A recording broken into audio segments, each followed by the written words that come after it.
अस्सलाम वालेकुम, I am doctor अना, फिजियोथेरेपिस्ट। आज का जो मेरा रिस्पायरेटरी सीरीज़ का नेक्स्ट टॉपिक है उसका नाम है एक्टिव चेस्ट फिजियोथेरेपी। तो सबसे पहले हम बात करते हैं एसीबीटीज़ की। एसीबीटीज़ मतलब क्या है कि एक्टिव चेस्ट ब्रीदिंग टेक्निक या एक्टिव ब्रीदिंग साइकिल भी से कहा जाता है, ताकि जो है प्रॉपर वे से हम पेशेंट पे काम कर सकते हैं। एक्टिवली हम परफॉर्म करते हैं, एक्टिव से ही मेंशन किया गया है कि एक्टिवली पेशेंट परफॉर्म करेगा, हम पेशेंट को गाइड करेंगे ताकि जो भी स्पूटम या सिक्रीशन, पल्मोनरी सिक्रीशन है आपके लंग्स में, वो मूव करें या मोबिलाइज हों और क्लियर कर दी जाएं। यानी जो एक्सेस पल्मोनरी सिक्रीशंस हैं उनको क्लियर कर दिया जाए, और जिसकी वजह से हमारा लंग्स फंक्शन इम्प्रूव किया जा सकता है। उसके बाद आता है हमारे पास पर्पस। पर्पस में क्या होता है कि जो सिक्रीशन है वो सबसे पहले लूजन की जाएंगी। ये जो पूरा प्रोटोकॉल है ये इसलिए होता है ताकि पहले सिक्रीशन को लूजन किया जाए और उसके बाद उसे क्लियर कर दिया जाए फ्रॉम द लंग्स। फिर उसके बाद वेंटिलेशन है, वेंटिलेशन को इम्प्रूव किया जाता है लंग्स से। वॉल्यूम, कैपेसिटी, इनको इम्प्रूव किया जाता है लंग्स में, कैपेसिटी बढ़ाई जाती है लंग्स की। Improve the effectiveness of the कफ, और कफ की इफेक्टिवनेस को भी इम्प्रूव किया जाता है। फिर आते हैं हमारे पास phases. It consist of 3 main phases. Number 1 breathing control, number 2 thoracic expansion exercises, number 3 huffing coughing technique. इसके अलावा भी हम कुछ एडिशनल टेक्निक भी इस्तेमाल कर सकते हैं या करते भी हैं। तो आप वो कर सकते हैं, टिश्यू ब्लोइंग एक्सरसाइज भी करते हैं, और उसके साथ साथ हम आईडीटीज़ भी करते हैं, इंटर डिजिटल टेक्निक भी अप्लाई करते हैं आप अपने लंग्स पे काम करने के लिए। सबसे पहले फिर हमारे पास आता है नंबर 1 पे ब्रीदिंग कंट्रोल। ब्रीदिंग कंट्रोल में use to relax the airway and relieves the symptoms. तो हमने क्या करना है, यही ब्रीदिंग टेक्निक जो है इस्तेमाल करनी है, ब्रीदिंग कंट्रोल टेक्निक, और रिलैक्स करना है, सूदिंग इफेक्ट देना है अपने लंग्स या थ्रॉट को। उसके अलावा जो हमारा एयरवे है उसके सिम्टम्स को रिलीव करना है। कौन से सिम्टम्स, जैसे मैंने आपको पहले बताया था कि साउंड्स मैंने कुछ मेंशन किए थे पिछली, अगर जिसने नहीं देखी वो देख सकता है। तो वीजिंग उसमें साउंड्स थी। वीजिंग साउंड्स कौन से साउंड होती हैं, जब सीटी की आवाज़ सुनाई देती है। जब भी कोई पेशेंट सांस लेता है तो एक्सपायरेशन के दौरान जब सीटी की आवाज़ सुनाई देती है, विजलिंग साउंड भी जिसे कहते हैं। या फिर टाइटनिंग हो सकती है, टाइटनिंग वो ब्रोंकोस्पैज्म की टाइटनिंग की हो सकती है, या फिर जो है कफ अगर आप करते हो तो उसके बाद आपको ब्रेथलेसनेस महसूस हो, तो ये भी हो सकता है। दूसरा हमने एक्सपीरियंस किया है कंडीशन के अलावा कि शॉर्टनेस ऑफ ब्रेथ हो गया, या फिर फेयर है, डर हमें किसी चीज़ का है, तो उस वक्त भी हमारा सांस फूलना शुरू हो जाता है, शॉर्टनेस ऑफ ब्रेथ होना शुरू हो जाता है, ब्रोंकोस्पैज्म हो जाता है, एंजाइटी या फिर कोई पैनिक अटैक होगा तो उसमें भी आपकी शॉर्टनेस ऑफ ब्रेथ हो सकती है। देन आता है प्रोसीजर। प्रोसीजर में ये है कि पहले पेशेंट को हमने गाइड करना है कि आप बिल्कुल स्ट्रेट बैठेंगे। स्ट्रेट बैठने के बाद आपने नाक से सांस अंदर लेना है, मुंह से बाहर निकालना है। आपने एक हाथ अपने चेस्ट पे रखना है और महसूस करके डीप ब्रीदिंग करनी है। डीप ब्रीथ करेंगे, फिर कंट्रोल करेंगे। 2 to 3 सेकेंड के लिए आप कंट्रोल करेंगे अपनी ब्रेथ को, और उसके बाद फिर एक्सहेल करेंगे। यही प्रोसीजर 3 से 5 दफ़ा जारी रहेगा, तो आहिस्ता आहिस्ता हम इसे बढ़ा भी सकते हैं। देन हमारे पास आता है thoracic expansion exercise. Thoracic expansion exercises are deep breathing exercises that focus on inspiration. Inspiration के दौरान जब हमने डीप ब्रीथ किया, हमने इन लिया, यानी कि हमने सांस को जब अंदर लेके गए, अंदर लेने के बाद 2 से 3 सेकंड के लिए होल्ड किया, और होल्ड करने के बाद नॉर्मली आपने एक्सहेल आउट किया। इसका क्या मकसद है, क्या फ़ायदा, हम क्यों फोकस कर रहे हैं इंस्पायरेशन पे? हम इसीलिए फोकस कर रहे हैं, जब भी हम सांस को अंदर लेके जाते हैं और उसे होल्ड करते हैं, तब आपकी एयरवे में एक प्रेशर आता है जो कि आपके जो स्पूटम है उसे डिसलॉज करने में हेल्प आउट करता है। तो ये प्रोसीजर हम करेंगे, और उसके बाद हम फर्दर प्रोसीजर के साथ लूज़ करने के बाद हम क्लियर कर देंगे सिक्रीशन को, जिसकी वजह से लंग ज़्यादा से ज़्यादा इम्प्रूव करता है। फिर आता है हमारे पास प्रोसीजर। प्रोसीजर में हम क्या करते हैं कि पेशेंट को कहेंगे कि आप स्ट्रेट आपने बैठना है। स्ट्रेट बैठने के बाद आपने दोनों हाथ अपनी रिब केज पे रखने हैं, नाक से सांस अंदर लेना है, 2 से 3 सेकंड के लिए होल्ड करना है और उसके बाद रिलैक्स बाहर आराम से विदाउट एनी होल्ड आपने जो है एक्सहेल करना है। इसका क्या बेनिफिट होता है? इसका ये बेनिफिट है कि हमारे जो है फैसिलिटेट होगी इंस्पायरेशन मैक्सिमली, और उसके साथ साथ प्रोप्रियोसेप्टिव फीडबैक हम लोगों को मिलेगा। तो इससे हमारे लंग्स बहुत ज़्यादा इम्प्रूव करेंगे और इंस्पायरेशन भी इम्प्रूव हो सकती है इस प्रोसीजर से। तो ये प्रोसीजर 2 से 3 रिपीटिशन या फिर 5 रिपीटिशन के साथ कंटिन्यू रहेगा। देन हमारे पास आता है हफिंग टेक्निक या force expiratory technique. A huffing technique is exhaling through an open mouth and throat instead of coughing. Coughing के बगैर जो हम मुंह को खोलते हुए एक्सहेल करते हैं या फोर्सफुली एक्सहेल करते हैं उसको हम हफिंग टेक्निक कहते हैं। और हफिंग का क्या मकसद होता है? हफिंग का मकसद ये है कि जो स्मॉल एयरवे हैं उनको लार्ज एयरवे तक स्पूटम को लेके जाना। तो जैसे आपको मैंने पहले बताया था कि जो थोरेसिक एक्सपेंशन एक्सरसाइज है उसमें हम फोकस करते हैं इंस्पायरेशन को फोकस किया। किस वजह से? उसका पर्पस क्या था कि सिक्रीशन को आपने लूज करना था, वहां से लंग से लूज करना था या डिसलॉज करना था जो वहां पे स्टक हो चुकी हैं। उसके बाद अब हफिंग का क्या काम होता है कि वही सिक्रीशन जो लूज हो चुकी हैं अब हमने एक्सपायरेशन के थ्रू स्मॉल एयरवे से लार्ज एयरवे तक लेके आनी है, ब्रोंकियोल तक लेके आनी है या फिर ट्रैकिया तक लेके आनी है ताकि हम एक्सपेल आउट कर सकें इजीली। यहाँ पे हफिंग टेक्निक की 2 टाइप्स होती हैं। Number 1 medium volume huff and number 2 high volume huff. तो जो मीडियम वॉल्यूम हफ होगा उसके अंदर हम लोगों ने जितनी भी सिक्रीशन हमारी लोअर डाउन सिक्रीशन होगी, लोअर डाउन एयरवे में जो सिक्रीशन होंगी वो हमने सिक्रीशन को मूव करवाना है या वो मूव होती हैं। तो प्रोसीजर क्या होता है इसका, हम कैसे कर सकते हैं मीडियम वॉल्यूम हफ? उसमें आपकी नॉर्मल ब्रेथ साइज होगा।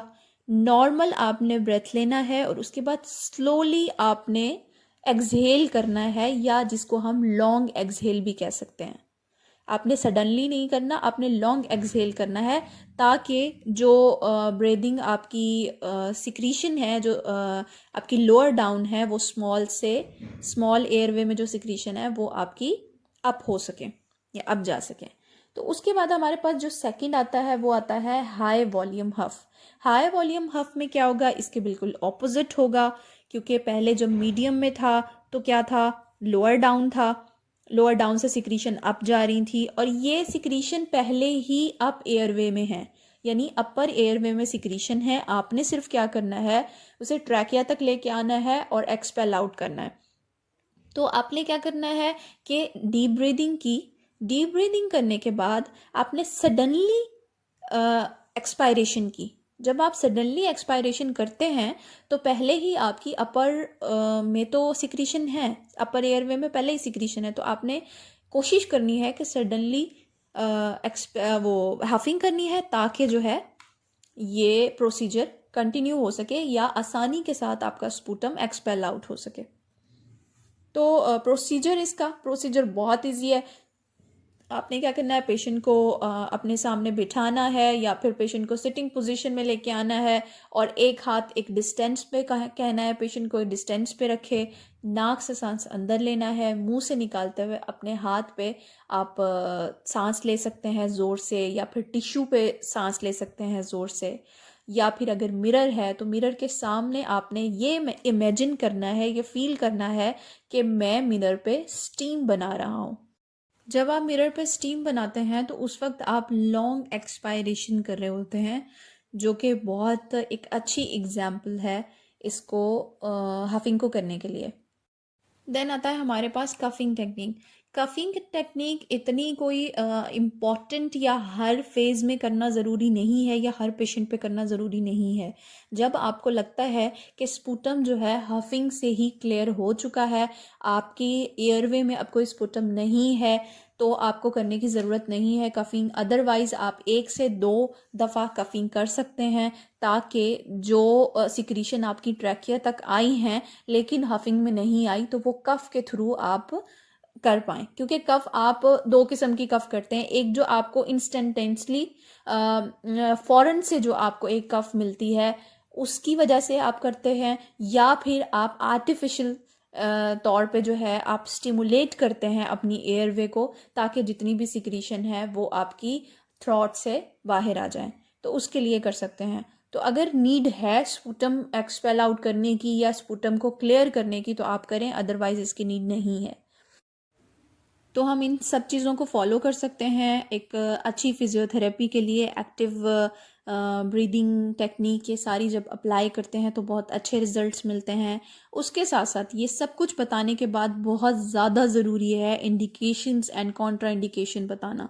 तो इंडिकेशंस में क्या आता है, इंडिकेशन हम क्या करते हैं, यानी इंडिकेशन वो होता है कि किस पेशेंट के ऊपर ये काम करना है या किस कंडीशन में ये काम करना है। तो आपने क्या करना है, जो सर्जिकल के पेशेंट होते हैं, मे बी वो किसी भी चीज़ का पेशेंट हो, तो आप उस वक्त भी एक्टिव ब्रीदिंग करवाएंगे। क्योंकि जब पेशेंट हॉस्पिटल में एडमिट होता है तो उस वक्त सांस या लंग की कैपेसिटी होती है वो कॉम्प्रोमाइज़ हो जाती है। तो आप ये एक्टिव चेस्ट फिजियो करवा सकते हैं, ज़रूर करवाएं। उसके अलावा अगर रिब फ्रैक्चर भी है तब भी आप ये करवा सकते हैं। पैसिव नहीं करवाएंगे, एक्टिव हम करवाएंगे, ये भी एक इंडिकेशन में आ सकता है। सेकेंड हमारे पास आता है क्रोनिक ब्रोंकाइटिस या सिस्टिक फिब्रोसिस, क्योंकि ब्रोंक्योल में सिक्रीशन जमा हो जाती हैं और बहुत अरसे से होती हैं, तो उस वक्त भी गाइड कर दिया जाता है, पेशेंट को करवाया जाता है ताकि वो स्पुटम ज़्यादा से ज़्यादा बाहर निकाल सके। थर्ड में हमारे पास आता है एक्यूट ब्रोंकाइटिस। अभी स्टार्ट हुआ है, इन्फेक्शन हो गया है आपके ब्रोंक्योल्स का, सिक्रीशन की ओकुमुलेशन हो गई है, तब भी आप ये नेसेसरी है इसमें करवाना। ब्रोंकेक्टेसिस में क्या होता है कि आपकी परमानेंट जो है एयरवे इनलार्ज हो जाते हैं, जो सेक है आपका एयरवे सेक है वो इनलार्ज हो जाते हैं, जिसकी वजह से ब्रोंकेक्टेसिस होता है। तो उसमें भी जब इनलार्ज हो गए तो उसमें भी आपको सिक्रीशन मिलती हैं, सिक्रीशन फिल हो जाती हैं आपके सेक में, तो आप ये एक्सरसाइजेस करवाएंगे। और एटिलैक्टेसिस में, एटिलैक्टेसिस क्या होता है, जब भी आप कोई प्रोसीजर कर रहे होते हैं, ज़्यादातर आपको सर्जिकल प्रोसीजर में ये मिलता है कि एक हिस्सा लंग का डैमेज हो जाना या फिर प्रॉपर वर्क ना करना, जिसे कोलैप्स भी कहते हैं। तो एक हिस्सा हो सकता है या कोई लंग का कोई एक लोब हो सकता है, तो उसमें भी बहुत ज़्यादा ज़रूरी है कि लंग को ओपन करने के लिए, लंग को दोबारा से हेल्दी करने के लिए हम ये सारा प्रोसीजर करें। रिस्पायरेटरी मसल वीकनेस, अगर आपके रिस्पायरेटरी जो मसल्स हैं वो वीक हैं तो बार बार जब आप एक्सरसाइज करेंगे तो उससे वो भी स्ट्रेंथ अप होंगे।